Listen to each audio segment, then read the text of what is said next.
बिस्मिल्लाहिर्रहमानिर्रहीम। आज का जो हमारा टॉपिक है वो है फॉर्मेट स्पेसिफायर। फॉर्मेट स्पेसिफायर की डेफिनेशन सबसे पहले आपने करनी है। Format specifier is used to specify the format according to which the values will be displayed.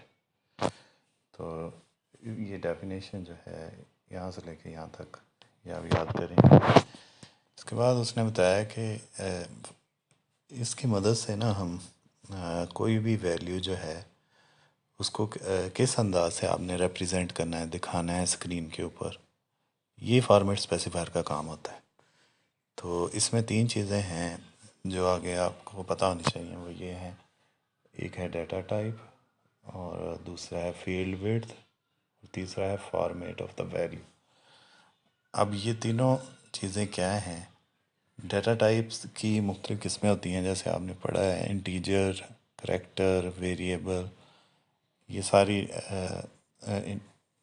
Variable की मुख्तलिफ़ डाटा टाइप्स हैं। इसके अलावा और भी हैं, लॉन्ग डबल है। तो दूसरा है फील्ड विड्थ, ये आगे जाके हम इसी प्रेजेंटेशन के अंदर देखेंगे। इसके अलावा फॉर्मेट ऑफ द वैल्यू, क्या आप उसको किस अंदाज से फॉर्मेट करना चाह रहे हैं? क्या आप एक ही लाइन में लिखना चाह रहे हैं, या दो लाइनों में लिखना चाह रहे हैं, या फिर उसके ऊपर इन्वर्टेड कॉमास डालना चाह रहे हैं, या सिंगल कॉमास के अंदर उसको लिखना चाह रहे हैं? तो यहाँ तक याद करना है इसमें से। इसके बाद है ये टेबल। इस टेबल में जस्ट आपने एक ही लाइन करनी है, वो पहली है ये वाली। परसेंटेज डी किसके लिए यूज़ होता है? For signed decimal integer value. तो साइंड और अनसाइंड का आपको पता होना चाहिए। जो अनसाइंड होता है ना, वो पॉजिटिव होती हैं चीज़ें, और साइंड जो होती हैं वो पॉजिटिव भी हो सकती हैं और नेगेटिव भी हो सकती हैं। तो परसेंटेज डी जो है ये इंटीजर के लिए इस्तेमाल होता है। तो इस पेज में बस ये दो चीज़ें ही करनी है। अब मैं नेक्स्ट पेज आपको दिखाता हूँ।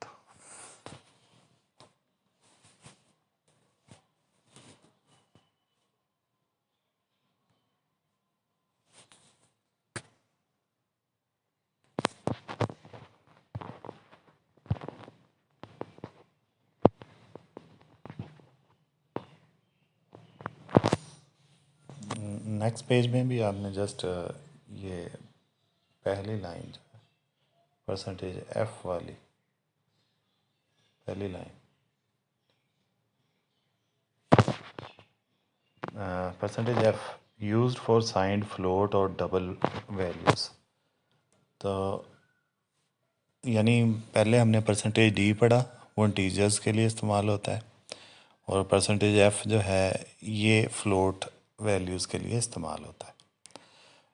इंटीजर होते हैं मुकम्मल आदाद, यानी 1 2 3 इस तरह, और फ्लोट होते हैं जो जिनमें पॉइंट्स आता है, 1.5 3.6 इस तरह करके, जिनमें पॉइंट्स आए वो फ्लोट वैल्यूज़। जो तीसरा टेबल है उसके अंदर आपने दोनों ही करने हैं। तीसरे टेबल में दो चीज़ें हैं। परसेंटेज सी जो है वो करैक्टर के लिए इस्तेमाल होता है, और परसेंटेज एस जो है वो स्ट्रिंग के लिए इस्तेमाल होता है। ये दोनों चीज़ें आपने याद करनी है। तो मैंने इन दोनों का फ़र्क भी आपको बताया हुआ है कि जो परसेंटेज सी है वो करैक्टर, मसलन जो इन्वर्टेड कॉमास के अंदर, सिंगल इन्वर्टेड कॉमा के अंदर लिखा जाए वो करैक्टर होता है, और जो डबल इन्वर्टेड कॉमास के अंदर लिखा जाए वो स्ट्रिंग होती है। तो इन दोनों का फ़र्क याद रखना है, और साथ में ये फॉर्मेट स्पेसिफायर इनके याद करना है। तो अभी तक मैंने आपको टोटल 4 फॉर्मेट स्पेसिफायर बताए हैं। इंटीजर के लिए क्या है? Percentage D. फ्लोट वैल्यू के लिए क्या है? Percentage F. करैक्टर के लिए परसेंटेज सी, और स्ट्रिंग के लिए परसेंटेज एस।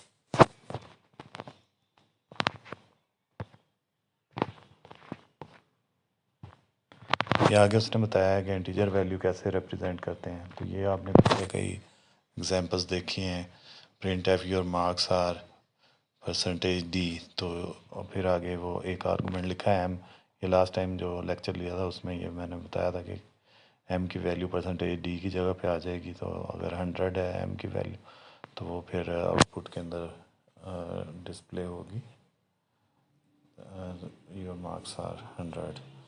तो इसी तरह अगर आप कोई फ्लोटिंग पॉइंट की एग्जांपल लें तो उसमें अशारिया वाली वैल्यू होती है, जैसा कि अभी हम इधर देख रहे हैं कि 70 पॉइंट समथिंग इधर लिखा हुआ है 55। तो अगर आप कोई अशारिया वाली वैल्यू डिस्प्ले करना चाह रहे हैं तो फिर आप ने format specifier percentage F use करना है, और फिर जब इसका रिज़ल्ट आएगा तो अशारिया में आएगा। तो अगर मुकम्मल अदाद डिस्प्ले करने हो तो परसेंटेज डी इस्तेमाल करना है, और अगर अशारिया वाली यूज़ करनी हो तो परसेंटेज एफ यूज़ करना है।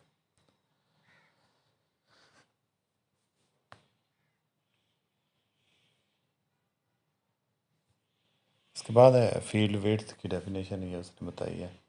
तो ये हमने यहाँ से लेके यहाँ तक याद करनी है।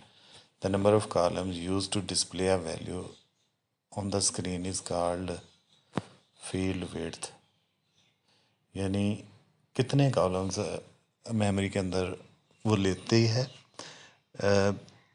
कोई भी वैल्यू, तो इसको फील्ड विड्थ बोलते हैं। The number of column use to display a value on the screen, screen के ऊपर कितने कॉलम लेती है कोई वैल्यू, तो उसको फील्ड की विड्थ बोलते हैं। इसके एग्जांपल हम देखते हैं नेक्स्ट पेज पे।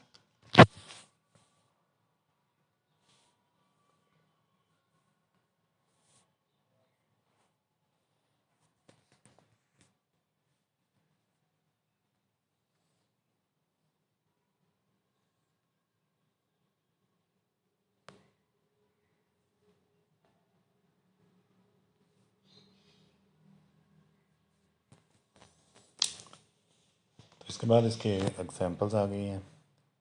तो एग्जांपल्स में हमने ये वाले एग्जांपल्स याद करनी है, ये तीन जो है। मसलन उसने परसेंटेज 6D लिखा है पहली में, तो इसके लिए मेमोरी के अंदर चार खाने नहीं 6 खाने बन जाएंगे। दूसरा है परसेंटेज 10C, तो इसमें मेमोरी के अंदर 10 खाने बन जाएंगे, लेकिन ये अगर जो डी है वो टीचर के लिए इस्तेमाल होगा, और सी के अंदर चूँकि ये करेक्टर के लिए है तो इसमें इसका मतलब 10 करेक्टर की वैल्यूज़ स्टोर कर सकते हैं। और परसेंटेज 8 है, तो कोई भी वैल्यू है उसको उसके लिए फ्लोटिंग पॉइंट वैल्यू जो शरिया वाली वैल्यू है उसके लिए 8 खाने बन जाएंगे।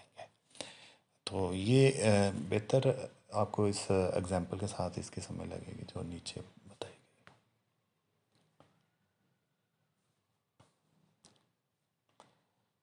तो यहाँ पे उसने ये एग्जांपल दिखाई है। तो जैसे कि ये है और ये,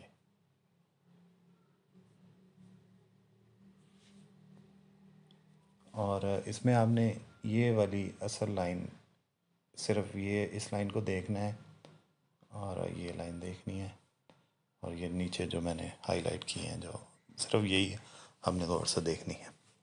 तो इसमें अगर उसने देखा जाए तो लिखा है 4D, परसेंटेज 4D, और डी आपको पता है इंटीजर्स के लिए इस्तेमाल होता है, और चूँकि आगे एरिया लिखा है तो इसका मतलब एरिया जो है उसके लिए फील्ड की विड्थ उसने बताई है कि 4 होनी चाहिए। तो उसको 4 खाने मिलेंगे, जैसे कि ये नीचे उसने बताया है।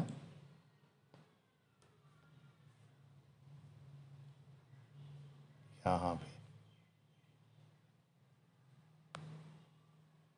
ये वाले 4 खाने, तो इस तरह 4 खाने बन जाएंगे।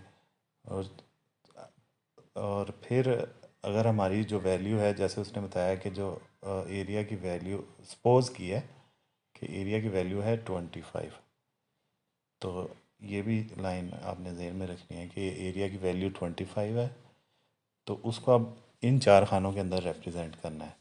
तो इसमें एक बात काबिल गौर है कि ये जो परसेंटेज अगर 4D इस्तेमाल कर रहे हैं ना, तो अब वो वैल्यू 25 इन चार खानों में कहाँ लिखी जाएगी?